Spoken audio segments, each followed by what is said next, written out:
বাংলাদেশকে সুন্দর করে গড়ে তুলতে যে কারিগর দরকার সরকার তা তৈরি করতে প্রস্তুত, এমনটাই জানিয়েছেন প্রধানমন্ত্রী তারেক রহমান। আগারগাঁওয়ে প্রাথমিক শিক্ষা পদক প্রদান অনুষ্ঠানে একথা বলেন তিনি। প্রধানমন্ত্রী বলেন, প্রাথমিক বিদ্যালয়ে শিক্ষকদের সমস্যা সমাধানের চেষ্টা চলছে। তাদেরকে সঠিক প্রশিক্ষণ দেওয়া সম্ভব হলে শিক্ষার্থীরা ছোটবেলা থেকেই তৈরি হবে। প্রাইমারি স্কুলের টিচারদের সহযোগিতা থাকলে শিক্ষার্থীদের মধ্যে নীতি, মূল্যবোধ ও শৃঙ্খলা তৈরি করা সম্ভব। এর আগে শুরুতেই গাছের চারা রোপণ করে অনুষ্ঠানের উদ্বোধন করেন প্রধানমন্ত্রী। এ সময় প্রত্যেক শিক্ষার্থীকে একটি করে গাছের চারা লাগানোর আহ্বান জানান তিনি। পরে ক্রীড়া, সংস্কৃতি ও বিষয়ভিত্তিক 21 ক্যাটাগরিতে প্রাথমিক শিক্ষা পদক তুলে দেন প্রধানমন্ত্রী তারেক রহমান।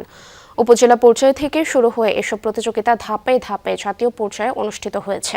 এতে দেশের স্কুল পর্যায়ে 2,18,28,693 জন শিক্ষার্থী অংশগ্রহণ করে।